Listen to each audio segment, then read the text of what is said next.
Muy buenas noches, profesor Freddy. A continuación vamos a dar comienzo a la exposición para la fase número 3 de la actividad colaborativa.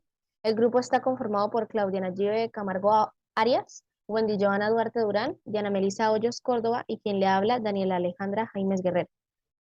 Desde el inicio siempre se ha hablado de que la conducta humana está dirigida o creada por algunos factores específicos, entre ellos la motivación y la emoción.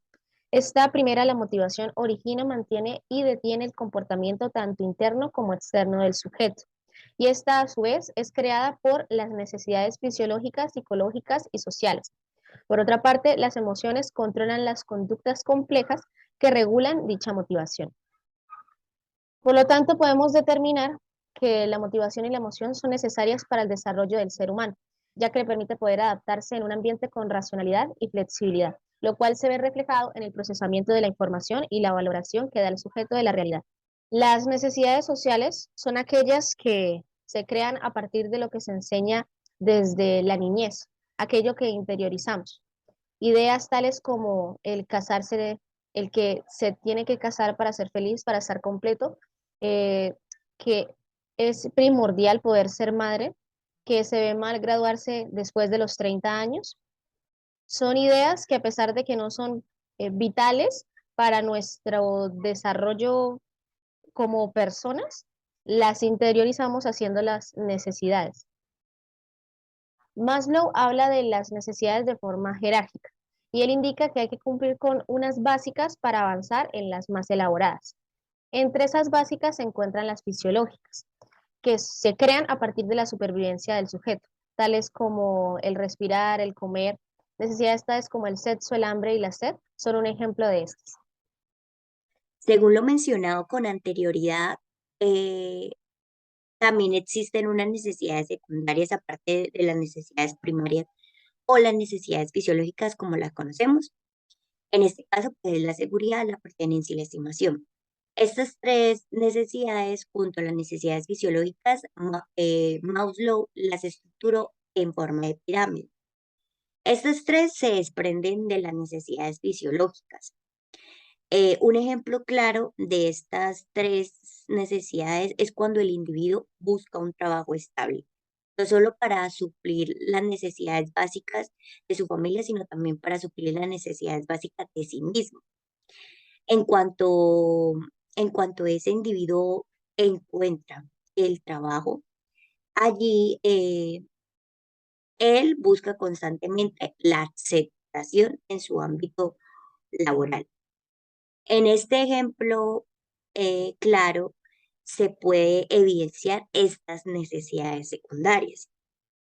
En cuanto a la finalidad de la pirámide, o por último, en la parte de arriba de la pirámide encontramos, perdón, la autorrealización. Esta autorrealización es personal y única en cada individuo, pues el individuo aquí busca tener logros efectivos, resaltar eh, los buenos resultados, para así sentirse satisfecho y orgulloso de sí mismo. En medio de esta autorrealización también pueden surgir las preguntas del por qué de las cosas, del por qué soy exitoso, del por qué tengo una vida fracasada o por qué las cosas no se me dan como lo, como yo quiero que se me den. Estos resultados pueden ser negativos o positivos y eso también se puede dar a raíz de las decisiones que toma el individuo o de la conducta que presenta. En cuanto a estos resultados, el individuo, pues, en el individuo se pueden presentar eh, altibajos tanto emocional como motivacional o en algunos casos altibajos cognitivos. Aquí pues tenemos lo que es la estructura o la jerarquía de las necesidades tanto fisiológicas como secundarias que Maslow planteó. Bueno, ahora pues vamos a hablar un poco sobre la motivación y cuáles son las áreas que la motivación abarca. En este caso, una de esas áreas es la educación o la educativa. Aquí la motivación dirige y mantiene la conducta, no solo de los alumnos, sino también de los docentes, lo cual permite que los docentes dominen sus emociones y reconozcan las emociones de sus alumnos, para así lograr un equilibrio en ese ámbito educativo, ¿cierto? Es importante resaltar qué es la motivación y qué es la emoción. En este caso, la motivación es la encargada de dirigir y mantener la conducta del individuo. Y la emoción influye en la conducta y cuál es la reacción subjetiva del entorno, de lo que está pasando al- alrededor de nosotros. Estos cambios pueden ser físicos y comportamentales. De este modo, la motivación va a lograr que el docente plantee actividades placenteras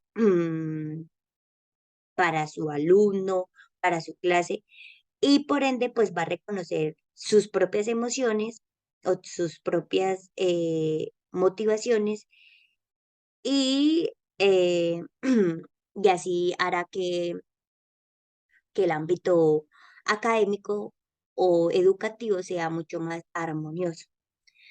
Otra de las áreas que abarca la motivación es la del consumidor, ¿sí?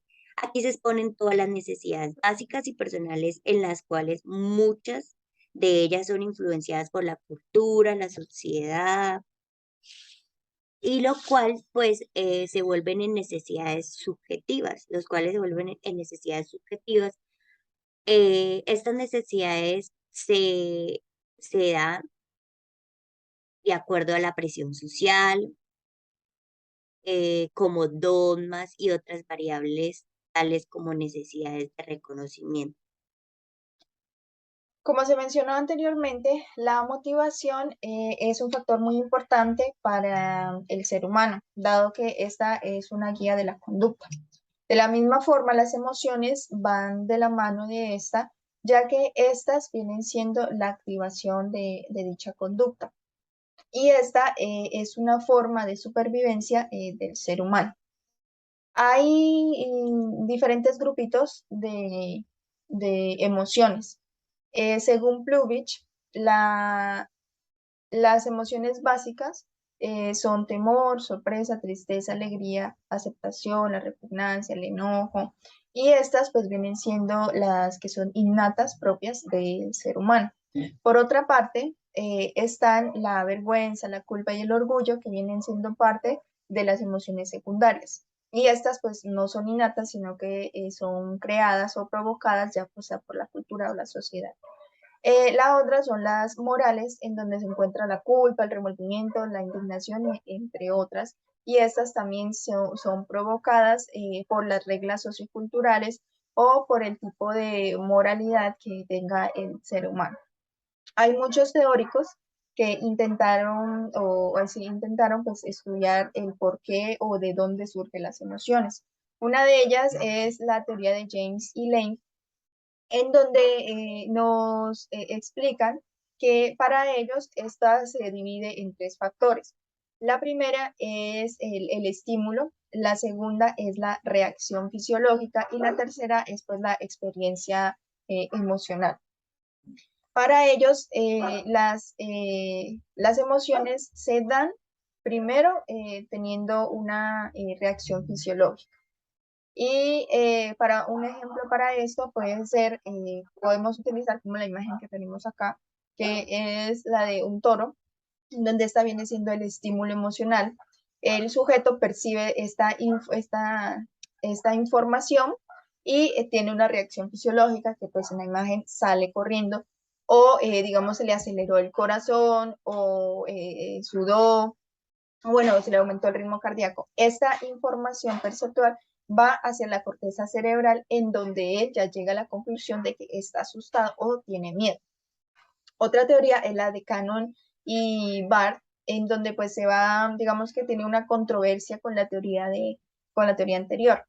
Para ellos no hay ninguna relación entre pues las emociones y las reacciones fisiológicas, dado que ellos dicen que uno pues puede llorar por felicidad o por, digamos, tristeza o enojo. Muchas personas lo hacen.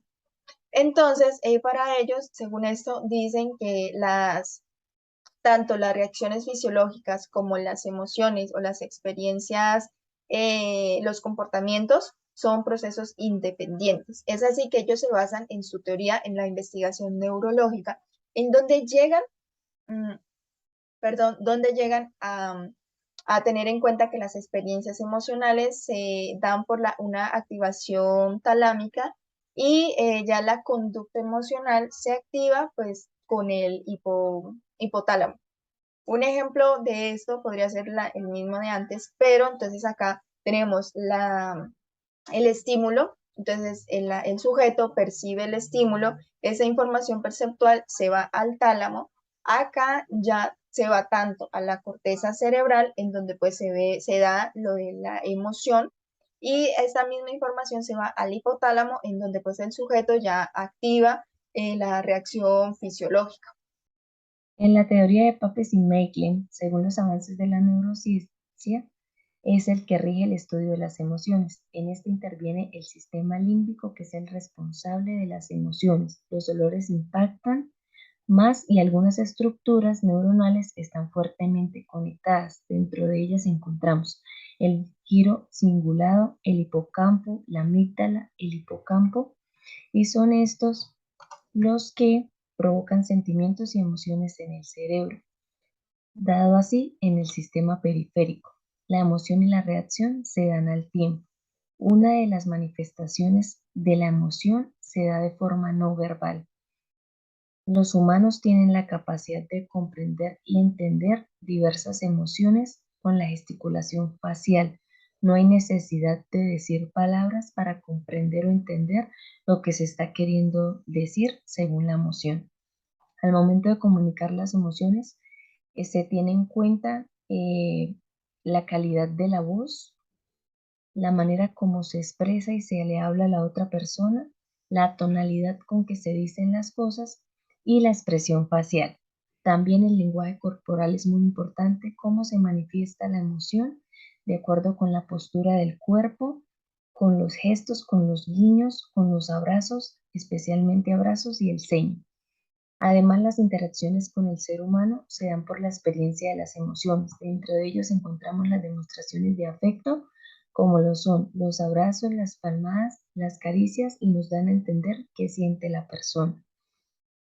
Un ejemplo de esto, y se ve reflejado, es en el momento en que llevas mucho tiempo sin ver la familia. O sea, se lleva muchísimo tiempo sin ver la familia. En el momento de reencontrarse, de organizar un encuentro, esto se refleja en las expresiones faciales, en la gesticulación, en la postura corporal, la alegría, el brillo de los ojos, el cambio de los pómulos, y se dan los abrazos en las sonrisas. Gracias.